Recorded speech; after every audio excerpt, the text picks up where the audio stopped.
नमस्कार, आपके साथ मैं अदिति त्यागी और मेरे साथ डॉक्टर अमजद अयूब मिर्जा आपको दिखाई दे रहे हैं। और डॉक्टर साहब, बहुत बहुत स्वागत है आपका अदिति त्यागी ऑफिशियल में। और देखिए कितनी ठंड वहां पर है, लेकिन बावजूद इसके डॉक्टर साहब हमारे साथ जुड़े हैं। और जुड़े किस बात पर हैं, तो हम और आप जब सिर्फ और सिर्फ दिल्ली इलेक्शंस के बारे में बात कर रहे हैं, दो तीन चीजें हुई जो शायद आपने मिस कर दी हो या जिन पर बहुत ज्यादा डिटेल में बात ना हुई हो।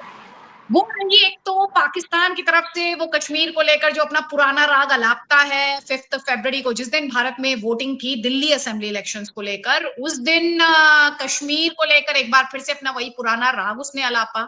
और साथ ही 4 और 5 की जो रात थी, यानी 4 की जो रात थी, उस दौरान इंडियन आर्मी ने उसकी तरफ से यानी पाकिस्तान की तरफ से घुसपैठ की एक बड़ी कोशिश को नाकाम किया, बड़ी साजिश को नाकाम किया। और इसमें पाकिस्तानी सोल्जर्स यानी पाकिस्तानी सैनिक भी शामिल हैं। उसके अलावा तो आप जानते ही हैं, पाकिस्तानी फौज के मुखिया हो या पाकिस्तानी सरकार के मुखिया यानी प्रधानमंत्री हो, वो लगातार कश्मीर राग अलापते ही रहते हैं। तो सबसे पहले तो डॉक्टर साहब, यहाँ पर दिल्ली चुनाव पर सबसे ज्यादा बात हो रही है और इन सब के बीच पाकिस्तान ऐसा लग रहा है जैसे मौका ढूंढ रहा है इन इलेक्शंस के बीच में। लेकिन मैं आरजू से भी बात करी थी, तो वो बोल रही थी कि अगर ऑपोजिशन जीती तो पाकिस्तान में छूटेंगे पटाखे, वरना तो पाकिस्तान में मातम मनाया जाएगा कि बीजेपी और नरेंद्र मोदी की एक और जीत हो गई। जी बिल्कुल सही आप कह रही हैं, आरजू जी भी सही कह रही हैं। बीजेपी तो जीतती हुई नजर आ रही है और बीजेपी अगर जीत जाती है, कल रिजल्ट आ जाएंगे तो ये बहुत बड़ी फतह होगी हम सब के लिए, पूरी दुनिया के लिए। क्योंकि इस वक्त पूरी दुनिया में अगर आप देखें तो हर प्रधानमंत्री, हर प्रेसिडेंट, हर सरकार वो जंग की बात करती है, लड़ाई की बात करती है, सप्लाई चेनों के पीछे पागल हो गई है दुनिया। डोनाल्ड ट्रंप साहब को देख लें आप। तो इसी तरह से ये है कि दुनिया में वाहिद कंट्री और वाहिद प्रधानमंत्री नरेंद्र मोदी जी हैं जो कि अमन की बात, आशा की बात करते हैं। और उनकी वजह से इस वक्त साउथ एशिया जो है वो बचा हुआ है। मैं आपको हकीकत बता रहा हूँ, अगर इंडिया में इस वक्त ऐसी सरकार होती जो जंगी किस्म की सोच रखने वाली होती तो ये आग इंडिया से होते हुए पूरे जनूबी एशिया में फैल चुकी होती। तो जाहिर है मोदी जी की जो फतह होगी वो पाकिस्तान की बहुत बड़ी हार होगी। और पाकिस्तान सख्त परेशान है इस बात से। दूसरा ये है कि पाकिस्तान का हाथ नहीं पड़ रहा क्योंकि इंडिया में अपोजिशन बहुत कमज़ोर है। वो अपोजिशन को भी इस्तेमाल नहीं कर सकते अपने मफाद के लिए। तो पाकिस्तान परेशान है जी। अच्छा, पाकिस्तान इसलिए परेशान है क्योंकि अगर ऑपोजिशन इंडिया में स्ट्रांग हो तो पाकिस्तान इसमें मौका ढूंढता है, आप ये कह रहे हैं मुझसे? बिल्कुल बिल्कुल, ये बात बिल्कुल सही है। और ये देखे ना, बयान देना कि हम 10 जंगें लड़ेंगे, 5 जंगें लड़ेंगे, ये तो एक गीदड़ भभकियां हैं। ये तो एक किस्म का मजाक है। ये क्या लड़ेंगे? जज्बे से लड़ी जाती है जंग। पाकिस्तानी फौज में ना जज्बा है ना अवाम की उनको हमायत है। वो तो अपने ही लोगों के साथ जंग लड़ रहे हैं। बलूचिस्तान में रोज उनको मार पड़ रही है, कत्ल हो रहे हैं, मर रहे हैं। और इसी तरह खैबर पख्तूनख्वा में पीओजे वाले आज़ादी आज़ादी के नारे लगा रहे हैं। तो ये क्या जंग लड़ेंगे? ये जंग नहीं लड़ सकते 2-4 दिन से ज्यादा। आप ये कह रहे हैं कि 2-4 दिन से ज्यादा पाकिस्तानी फौज लड़ नहीं सकती, लेकिन नहीं। पाकिस्तानी फौज के मुखिया हो या पाकिस्तान के प्रधानमंत्री हो, दोनों ये दावा करते हैं कि कयामत तक वो जंग करेंगे भारत के साथ कश्मीर के लिए। वही ये उनके दावे रहते हैं। ये अभी तो खैर इंटरनेट तो बंद हो गया, इंटरनेट का झूठा राग तो बंद हो गया, लेकिन अभी भी कश्मीर इनके लिए जेल है। कश्मीरी जो है उन्हें घुटन हो रही है, ये सब बातें पता नहीं है कहाँ से इनके एडवाइजर इनको बताते हैं। और इन्हीं बातों को लेकर ये अपना वही पुराना जो इनका राग है वो अलापते रहते हैं। लेकिन इस सबके बीच क्या मैं इसे एक संयोग मानूं डॉक्टर साहब की, एक तरफ भारत में जो बात हो रही थी वो बात हो रही है चुनाव पर, दिल्ली में चुनाव पर जो कि राजधानी है, वहां पर चुनाव पर, और ठीक उसी दौरान पाकिस्तान की तरफ से इन्फिल्ट्रेशन की कोशिश की जाती है, घुसपैठ की कोशिश की जाती है, जिसमें ये माना जा रहा है कि जो 5 से 7 लोगों का इंडियन आर्मी द्वारा सफाया किया गया है दरअसल एलसी पर, उसमें पाकिस्तानी सैनिक जो है वो भी शामिल है। क्या ये सिर्फ एक संयोग भर है या ये एक कैलकुलेटेड मूव है कि पाकिस्तान को लगा कि इंडिया का फोकस, हालांकि बहुत ही स्टूपिड होगा ये सोचना कि इंडिया का फोकस अगर दिल्ली इलेक्शन पर है तो फौज का फोकस भी इलेक्शन पर हो जाएगा, क्योंकि हमारे यहाँ तो फौज इन कामों में कुछ करती नहीं है, ना बोलती है, ना उसकी कोई से है। देखिए, पहली बात तो ये है कि आपने कहा कि पाकिस्तान वाले कहते हैं कि हम क़यामत तक लड़ेंगे। तो क़यामत तक तो पाकिस्तान कायम रहता है या नहीं रहता, ये भी एक बहुत बड़ा सवाल है कि क्या क़यामत तक पाकिस्तान एज अ कंट्री होगा या नहीं होगा। दूसरी बात ये इन्फिल्ट्रेशन सारी फौज कराती है, रावलपिंडी की 10 कोर कराती है, और इसमें तो कोई ढकी छुपी बात नहीं है, सबको ये पता है। और मैंने कई दफ़ा बताया है कि एसएसजी के कमांडोज अंदर दाखिल हो जाते हैं, रिटायर्ड एसएसजी के कमांडोज को भी ये अंदर भेज देते हैं। अब तो ये सुनने में आ रहा है कि जो यहाँ की जेलों में, पाकिस्तान की जेलों में जो सजाए मौत के कैदी हैं, उनको जी। तैयार किया जा रहा है कि भाई अगर तुम अंदर जाके ये वारदात डाल के वापस आ जाओ तो तुम्हारी मौत की सजा खत्म कर दी जाएगी। ये अब नया एक चैप्टर खुलने वाला है पाकिस्तान में। तो ये नई आतंकियों की ये नई मुझे कहना चाहिए नई क्रोप लेकर आए हैं, जिसमें ये ये जो मेरी क्रिमिनल्स बस हैं। आ गई है और ये चली जाएगी, कोई बात नहीं, आप करें बात। ये बस छूट जाने दीजिए, अगली पकड़ लीजिएगा, बस ही तो है। हाँ कोई बात नहीं।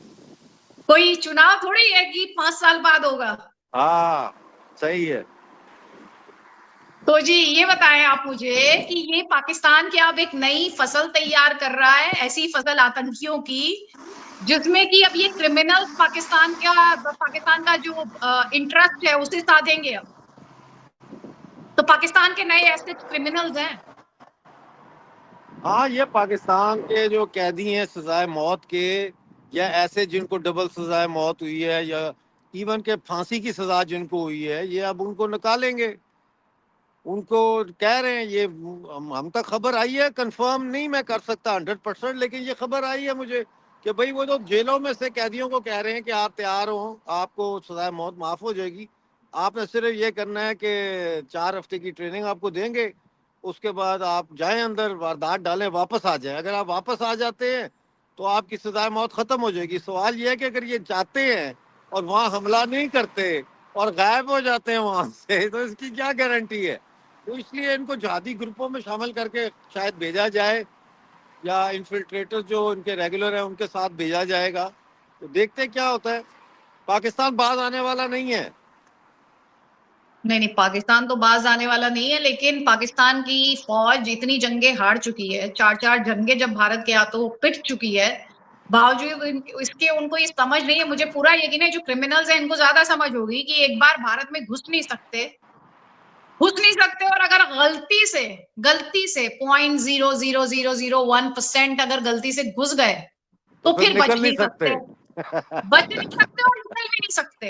तो किसी को तो बिल्कुल ही एकदम फूल होने की जरूरत है कि इस बात पे भरोसा करें कि आप वहां पे आतंकी वारदात को अंजाम देकर भाग आए। मतलब आई एम श्योर कि आई पाकिस्तानी डोंट नो। क्रिमिनल्स जो। हाँ जी। देखते हैं क्या होता है। सोचो, ये तो जो इनका दिल करता है सोचते हैं, जो इनका दिल करता है करते हैं। नतीजा तो क्या होगा इसका फैसला तो हम करेंगे ना, भारत करेगा रिजल्ट का एग्जैक्टली। फैसला, ये चीज। तो मैं वही आपसे जानना और समझना चाह रही हूँ कि पीओजे के कश्मीर तो बहुत करता है पाकिस्तान, लेकिन पीओजेके में जिस तरह से हमने आजादी के नारे लगते हुए देखे हैं, और सिर्फ पीओजेके नहीं, अब तो गिलगिट बाल्टिस्तान जो है वहां पर भी विरोध के जो स्वर हैं, विरोध के जो सुर हैं, वो तेज हो रहे हैं, वो जोर पकड़ रहे हैं। उसके या बारे में आप थोड़ा सा मुझे डिटेल में बताएं, और हो सके तो कहीं बैठ जाएं, आराम से बैठ जाएं। मुझे पता है काफी सर्दी हो रही है। कितना टेम्परेचर है वहां पर? नहीं नहीं कोई बात नहीं, पता नहीं क्या टेम्परेचर है। देखें मेरा टेम्परेचर तो अंदर से गर्म है, बाहर ठंड है। अच्छा देखें, इन्होंने अभी रावलाकोट में बुलाए थे सारे जहादी, और वहाँ पे इन्होंने जलसा किया। फिर इन्होंने मुजफ्फराबाद में जलसा किया जहादियों का, और इन्होंने कहा कि और प्राइम मिनिस्टर जो है पीओजेके का, वो बार बार बयान दे रहा है कि हम जहाद करेंगे, हम इंडिया को से कश्मीर को छुड़ाएंगे, हम पाकिस्तान में शामिल होंगे। आज भी उसका बयान आया। तो ये बयानात हैं, अवाम से ये कट चुके हैं। अवाम आज़ादी के नारे लगा रही है। 5 फरवरी को इन्होंने योम यकजहती कश्मीर सॉलिडारिटी डे मनाने की कोशिश की, टोटल फ्लॉप हुआ। वो बंदा ही कोई नहीं आया। हर शहर में 8 8 10 10 सरकारी मुलाजमों को खड़ा करके इन्होंने फोटो खींच के अखबारों में छपवा दी हैं, लेकिन कोई बंदा नहीं आया। लोगों ने उस दिन जुलूस निकाले हैं पीओजेके में, और उन्होंने आज़ादी के नारे लगाए हैं। इसको कश्मीर डे नहीं कहते, इसको कश्मीर फ्रॉड डे कहते हैं। आम है, मजाक बना हुआ है ये।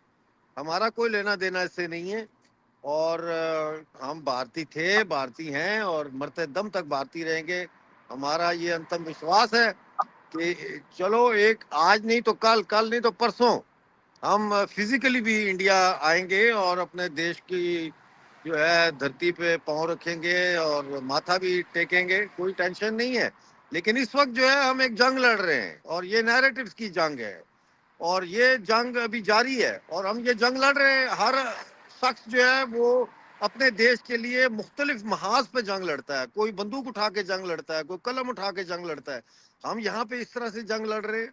पूरी पीओजेके की कौम को हमने मोबिलाइज किया हुआ है इस नैरेटिव के साथ। तो देखते हैं क्या होता है। नहीं, मैं आपसे ये भी जानना चाह रही थी कि अब जैसे जैसे विंटर जाएगा, ये जो हम इन्फिल्ट्रेशन बिड की बात कर रहे थे जो पाकिस्तानी फोर्सेस द्वारा यहाँ पर की गई 4 और 5 के बीच की जो रात थी उसमें ये पाकिस्तानी आतंकी कैंप्स जो है वहां से आपके पास किस तरह की इंफॉर्मेशन है, वहां क्या चल रहा है? और पाकिस्तान इतने फ्रंट पर पाकिस्तान के मोर्चे खुले हुए हैं लेकिन फिर भी वो कश्मीर राग अलापना नहीं भूलता। वो बात हो रहा है कि अब ये जो Kashmir so called Kashmir day जो बोलता है पाकिस्तान, वो दरअसल अब एक छुट्टी का दिन बनकर रह गया है वहां लोगों के लिए। लोगों को अपनी बिजली के बिल की ज्यादा चिंता है। इन्फिल्ट्रेशन का तो लॉन्च पैड तो इन्होंने जो है एक्टिव किए हुए हैं, वहाँ ट्रेनिंग्स भी हो रही हैं, सारा कुछ हो रहा है। ये आइसोलेशन में होता है काम सारा, इसका हमारी जनता से कोई ताल्लुक वास्ता नहीं है। देखें, कश्मीर में भी मदरसे हैं, कश्मीर में भी जहादी मौलवी हैं जो मस्जिदों में जुमा पढ़ाते हैं, सारा कुछ करते हैं, ये सारा कुछ है। लेकिन ये अवाम से कटे हुए हैं। अवाम इनको मानती नहीं है, सुनती है। अवाम अपनी डगर पे जा रही है। जॉइंट अवामी एक्शन कमेटी को सब मानते हैं और जॉइंट अवामी एक्शन कमेटी ने तो कोई जहाद की बात नहीं की, उन्होंने तो कोई इंडिया में जाने की बात नहीं की या पाकिस्तान में इलाहाक की बात नहीं की। वो तो अवामी हकूक की बात करते हैं। ये अवामी हकूक की बात कभी कर ही नहीं सकते क्योंकि वो हम्म। पाकिस्तान के खिलाफ जाती है। अवामी हकूक क्या है कि पानी नहीं है, बिजली नहीं है, तालीम नहीं है, रोजगार नहीं है। तो क्यों, फिर सवाल पैदा होता है क्यों नहीं है? फिर जवाब दो, इसलिए कि पाकिस्तान के कब्जे में हम। तो वो इस तरफ नहीं आते। और ये आइसोलेशन में जहादी ट्रेनिंग कैंप्स चलते हैं under the watch of Pakistan army 10 core. और ये वहाँ पे करते हैं इन्फिल्ट्रेशन भी। हमारा कोई लेना देना नहीं इन्फिल्ट्रेशन से, ना हम मानते हैं इसको, ना करते हैं, ना हमें जरूरत है। नहीं नहीं, वो मैं आपकी बात समझ गई, लेकिन पीओजेके में टेरर कैंप्स चलते हैं वहां पर, चलते वहां की हैं, जमीन पर। जी। चल रहे हैं। वही तो मैं कह रहा हूँ, वो आइसोलेशन में चल रहे हैं। लें जी, मुझे इजाजत दें आप। Thank you very much.